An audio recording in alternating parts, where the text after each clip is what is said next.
Parmir. The chamber was silent except for the low hum of climate systems and the soft click of alien boots on polished floor tiles. Delegates from dozens of species sat in tiered rows, their eyes fixed on the human standing at the center podium. His name was Daniel Brooks, and he wore a simple gray suit with no medals, no flags, no symbols, just a small silver pin shaped like Earth. He took a slow breath, looked straight ahead and began to speak. "Effective immediately," he said, his voice calm but firm. "The United Terran Alliance formally withdraws from the Galactic Council." A ripple moved through the room. The Varel delegate stiffened, his long fingers curling into fists. The Syntheri representative flickered her bioluminescent skin in alarm. Even the usually unreadable Kothari shifted in their armored seats. No one had expected this, not today, not like this. For over 60 years, humans had been part of the Council. They had joined after the Great Border Wars, offering ships, soldiers, and diplomats to help keep peace among the stars. At first, other species had doubted them. Humans were young, emotional, unpredictable, but over time they earned respect. Their negotiators were fair. Their fleets kept raiders away from trade lanes. Their scientists helped rebuild worlds after disasters. Still, tensions had grown. The Council made decisions that hurt Earth's colonies. They taxed human shipping unfairly. They ignored human protests when alien corporations polluted oceans on Europa or strip-mined forests on Titan. And worst of all, they treated human lives as less valuable during rescue missions or prisoner exchanges. Daniel Brooks had tried to fix things from the inside. For 3 years he had argued, compromised, and pleaded, but every time the Council voted against him. Now Earth had had enough. "We do not leave out of anger," Brooks continued, "but out of principle. We believe in cooperation, not control, in partnership, not patronage. If the Council cannot treat all members as equals, then we cannot remain." He stepped back. The silence stretched. Then Zelkor, High Arbiter of the Varel, rose. His voice boomed through the chamber, sharp and cold. "You mistake pride for wisdom, human. The galaxy is not a playground. Without the Council's order, chaos will follow." Brooks met his gaze. Then perhaps the order was never real. He turned and walked out alone. Behind him, murmurs grew into shouts. Translators struggled to keep up as delegates argued in a dozen languages. Some called for emergency sessions. Others demanded sanctions. A few quietly looked worried. Back on Earth, people watched the broadcast in homes, offices, and public squares. In Chicago, a young woman named Lisa Morgan paused her work in a Mars colony simulation lab and stared at the screen. She knew what this meant. No more shared defense protocols. No more joint research grants. No more safe passage through Council space. She typed a quick message to her team. "Prepare for isolation protocols. Assume all off-world supply lines will be cut within 30 days. On the edge of the asteroid belt, Jake Ellis sat in the cockpit of his old freighter, the Stardust Runner. He'd just finished unloading a cargo of water purifiers on Series 9 when the news came through his comms. He whistled low. "Well, that's it then," he muttered. He pulled up his navigation map and began rerouting. Council checkpoints would be dangerous now. He'd have to take the long way around the Helios Drift, even if it added 2 weeks to his trip, but better slow than shot at. In New Delhi, crowds gathered in the streets. Some cheered, waving Terran flags. Others stood in silence, faces tight with fear. Children asked their parents if aliens would attack. Parents didn't know what to say. At the United Terran Defense Command in Geneva, Admiral Paul Dawson watched the replay 3 times. He didn't speak. He just nodded, then turned to his staff. "Recall all non-essential personnel from Council stations. Activate Plan Horizon, and get me a secure line to Luna Command." Plan Horizon was old, drafted decades ago during the first border crisis. It outlined how Earth would defend itself if cut off from galactic support. It assumed the worst: blockades, cyber attacks, even orbital strikes. Dawson didn't think it would come to that, but he'd learned long ago never to trust calm skies. Meanwhile, on Mars Colony Theta, Lisa Morgan stood on the observation deck, looking out at the red plains. Dust storms swirled in the distance. The colony ran on solar power and recycled air, but it depended on Earth for medicine, spare parts, and data updates. Without Council clearance, resupply ships might be delayed or turned away. She thought of her younger brother, sick with a lung infection that needed weekly treatments. If shipments stopped, he might not make it. She made a decision. She'd start converting old maintenance drones into courier bots. They couldn't carry much, but they could move between domes, deliver meds, maybe even scout for hidden supply caches. It wasn't much, but it was something. Back in the council chamber, Zelkor called an emergency session. He spoke of human recklessness and the fragility of interstellar peace. He proposed immediate restrictions on human vessels and a freeze on all Terran assets in council space. Not everyone agreed. A young Cathari delegate argued that punishing Earth would only push them closer to the pirate factions in the Outer Rim.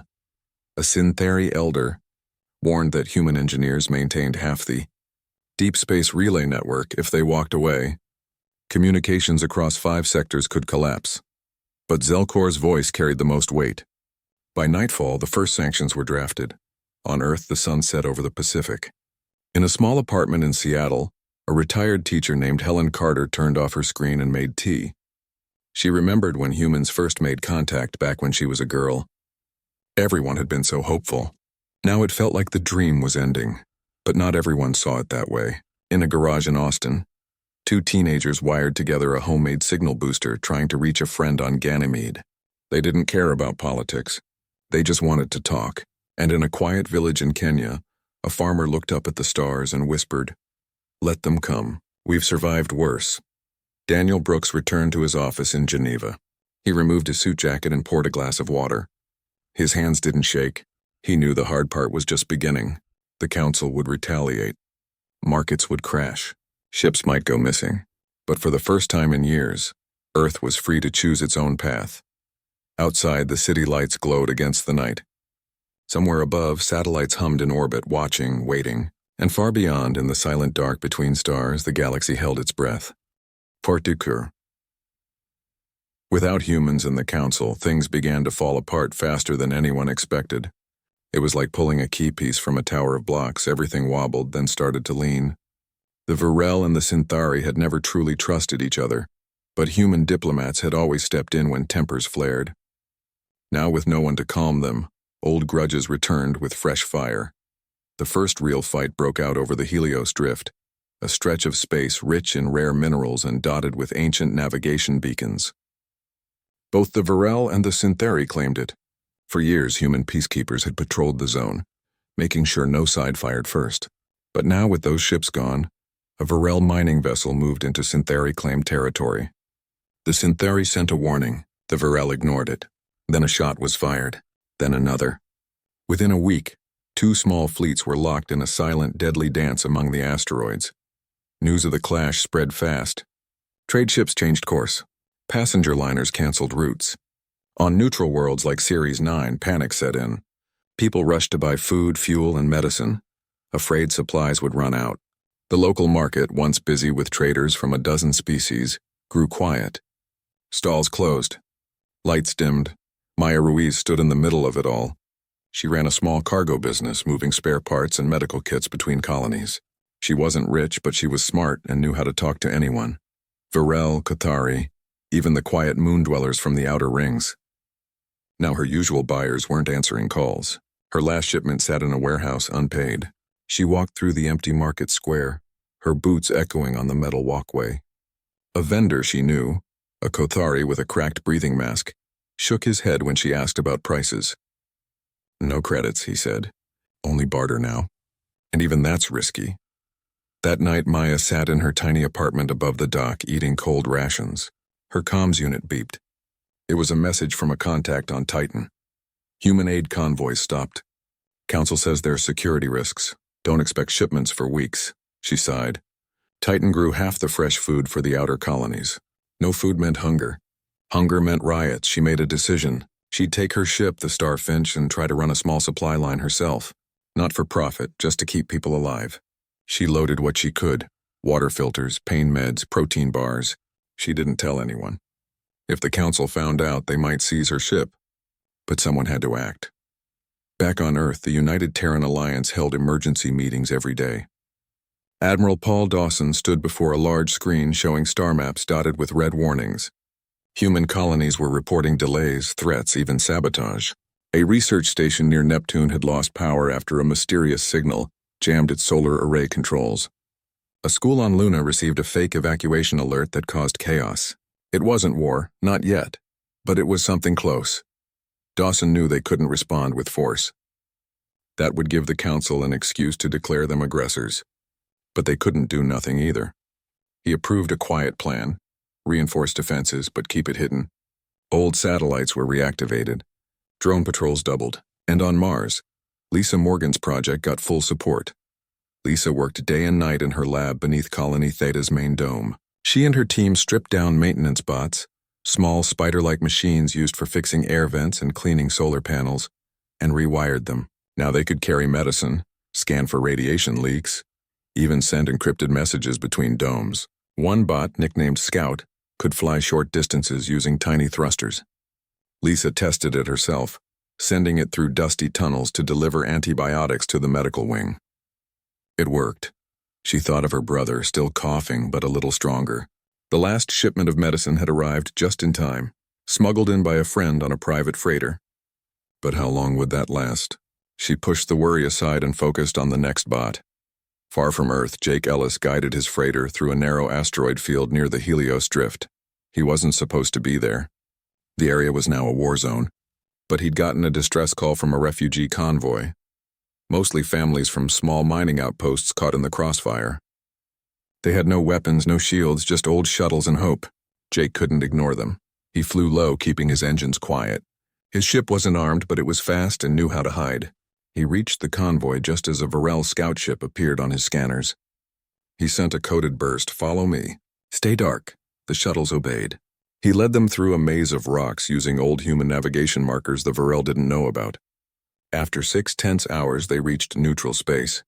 The convoy leader, a tired-looking Synthari woman, sent a simple message. "Thank you, human." Jake just nodded and turned his ship toward home. He didn't feel like a hero. He just felt tired. On Earth, public opinion shifted daily. Some people praised the withdrawal, saying it was time humans stood on their own. Others blamed the government for making things worse. Protests grew in cities. In Rio, students held signs that read, "We need friends, not foes." In Tokyo, veterans gathered to say, "We kept the peace. Now let us protect our own." The council, meanwhile, grew more divided.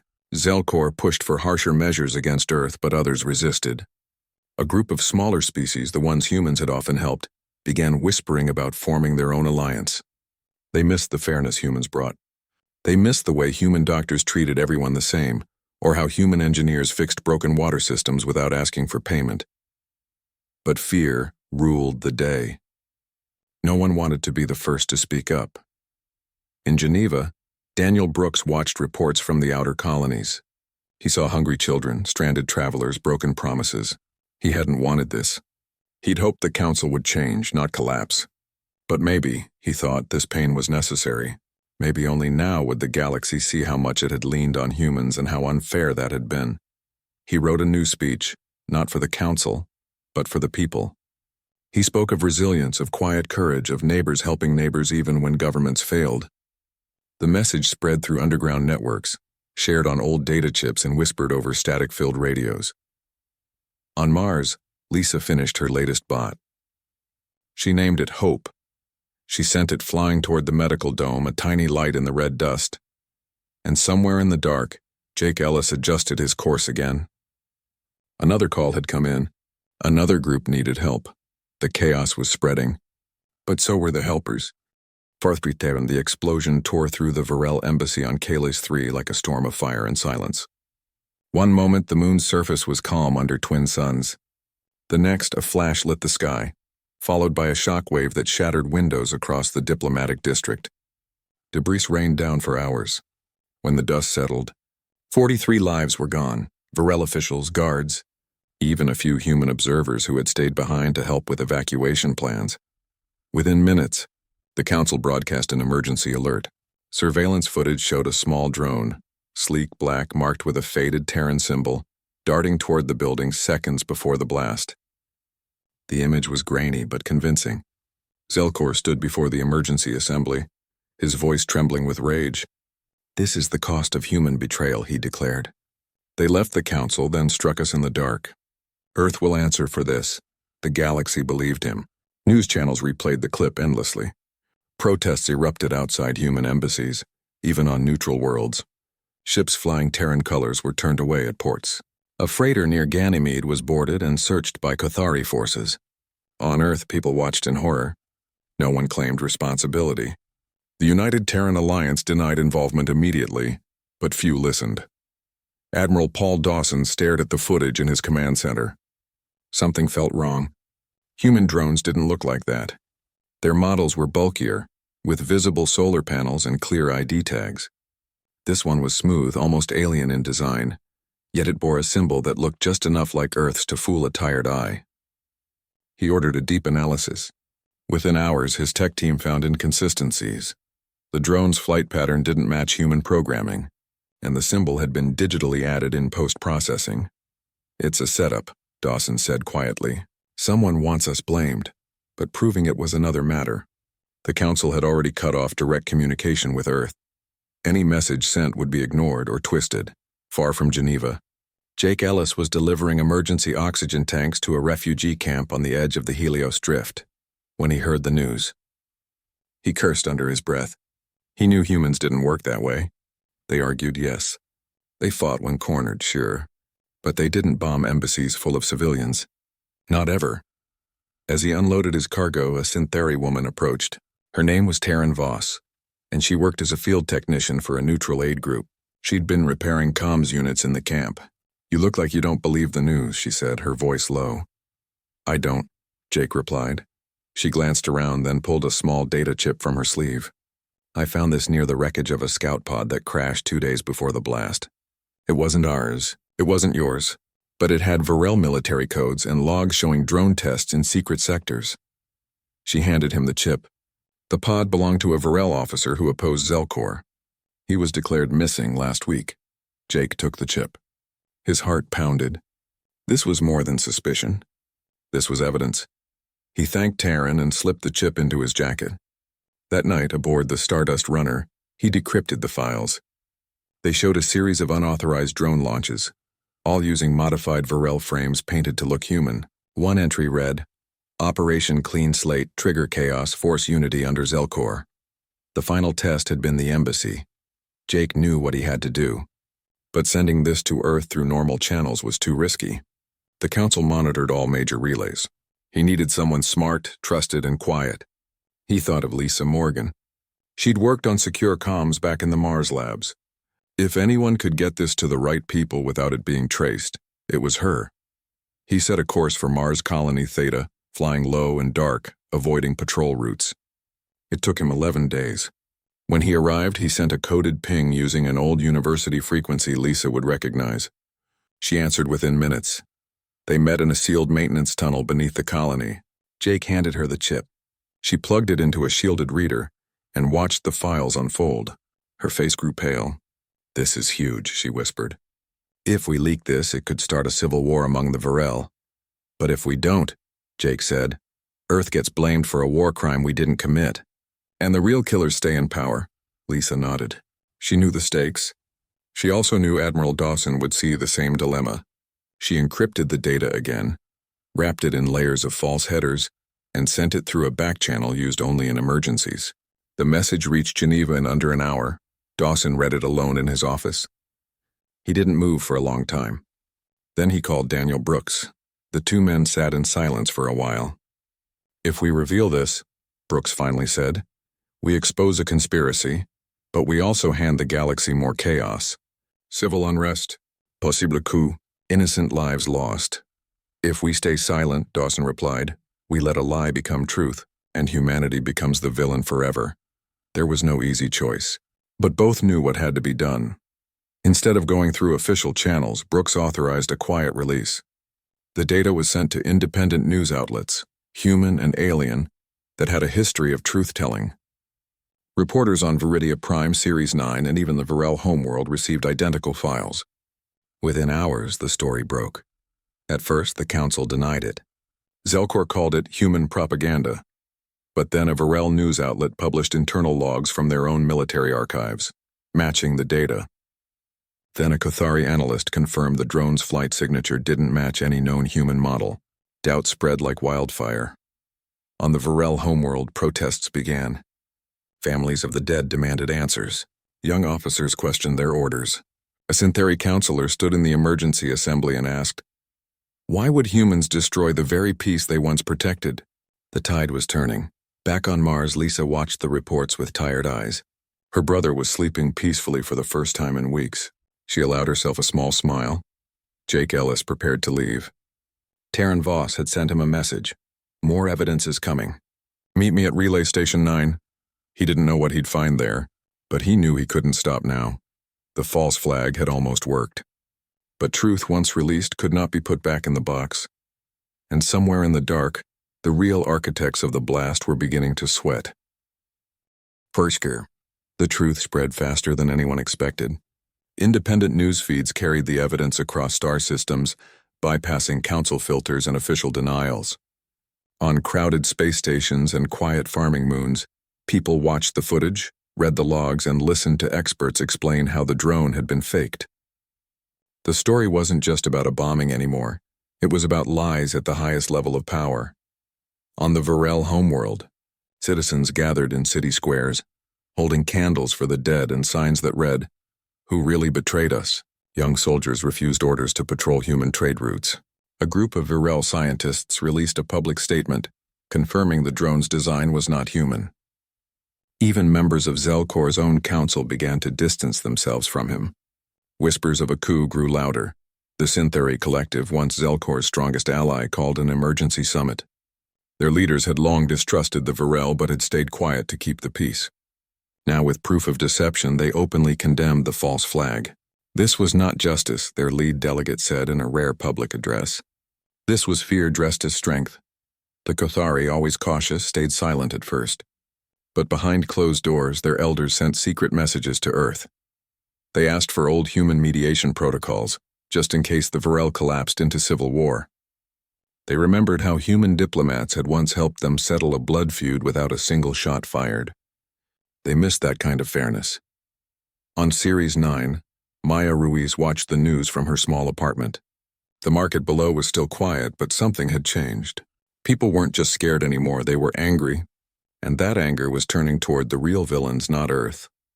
She got a message from a Kothari trader she knew. "Send your next shipment. We'll pay in medicine, and we'll protect your ship." For the first time in weeks, she smiled.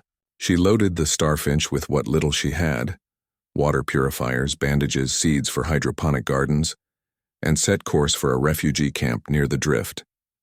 This time she wasn't alone. 2 Syntheri freighters joined her convoy, flying escort not out of duty but choice. Back on Earth, Daniel Brooks stood before a global broadcast. He didn't gloat. He didn't demand apologies. He simply said, "We did not cause this pain, but if we can help heal it, we will." He announced that Earth would open humanitarian corridors, safe paths through human-controlled space for aid ships of any species. No questions asked, no fees. Just help. Admiral Paul Dawson made sure those corridors stayed safe. He stationed old defense frigates along the routes not to threaten, but to watch. Their orders were clear: protect all ships equally, human or not.